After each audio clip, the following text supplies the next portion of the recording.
El imperio persa, también conocido como el imperio Aquemenida, fue un imperio que se extendió entre los años 558 y 331 a.C. en el actual territorio de Irán, y durante su esplendor ocupó los actuales países de Irán, parte de Egipto, Afganistán, Pakistán, Armenia, Jordán, Turkmenistán, Omán, Turquía, Siria, el Líbano y Yemen, entre algunos otros. Se considera el imperio persa como uno de los más grandes y poderosos que logró mantenerse por siglos gracias a su poder bélico y administración política.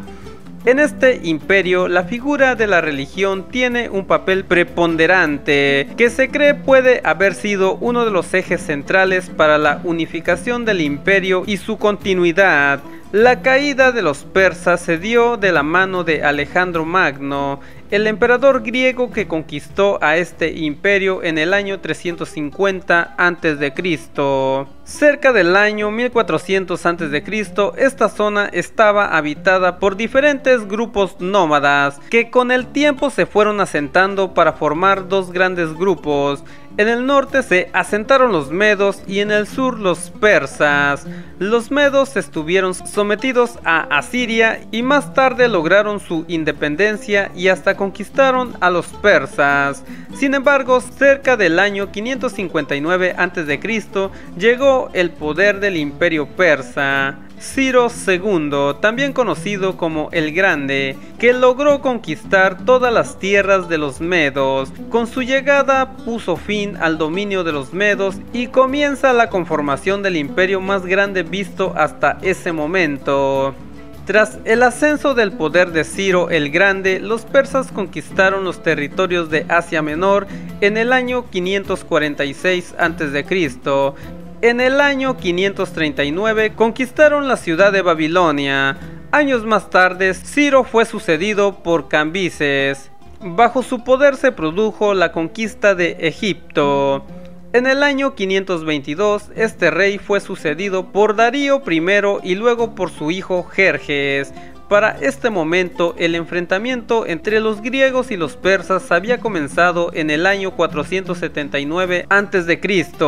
Babilonia intentó sublemarse al imperio persa, pero no tuvo éxito. El emperador Jerjes fue asesinado y Artajerjes I tomó el trono. Los persas profesaban una religión que había sido revelada por Zoroastro y planteaba la adoración de deidades. Ahura Mazda era la más importante, similar al dios de Zeus, Mitra el dios equivalente al dios Apolo de los griegos, y Anaíta, la diosa del agua y de la fertilidad, similar a la diosa griega Artemisa. No obstante, y como uno de los puntos principales de sus conquistas, los persas tenían una gran tolerancia religiosa con los pueblos conquistados. Los persas tenían pánico y hasta horror por los cadáveres. Tras morir un ser querido, lo abandonaban porque consideraban que si lo enterraban, contaminaban la tierra. Sucedía lo mismo con el agua y el fuego, por lo que los cadáveres quedaban a la suerte de ser devorados por animales salvajes. La política del imperio fue muy tolerante en cuanto a la religión y las costumbres. Muchos de los pueblos conquistados recibían de buen ánimo a los persas, puesto que se encontraban en absoluta anarquía antes de su llegada. Este fue el caso de los hebreos en Palestina o en las ciudades fenicias como Siria. Muchas de las conquistas fueron bien recibidas por los pueblos dominados, y esto les permitió continuar con el comercio y contar con la protección del imperio para hacerlo.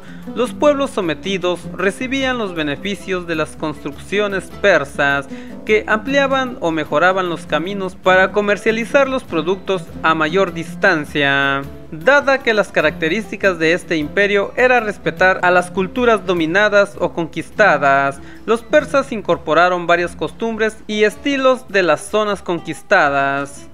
Esto permitió que la cultura persa se convirtiera en una de las más ricas. La figura de mayor autoridad y poder era el rey, que representaba a un dios en la tierra, por lo que debía ser el mejor guerrero y cazador.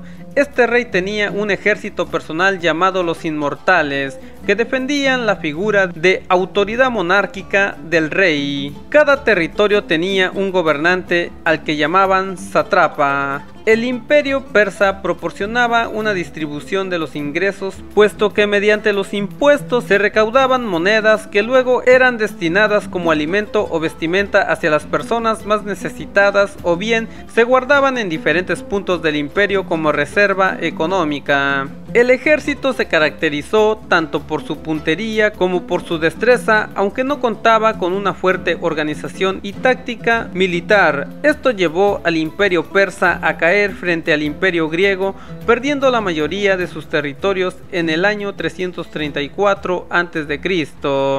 La caída del imperio persa era una de las metas de los griegos desde el año 350 a.C., objetivo finalmente logrado de la mano de Alejandro Magno en el año 334 a.C.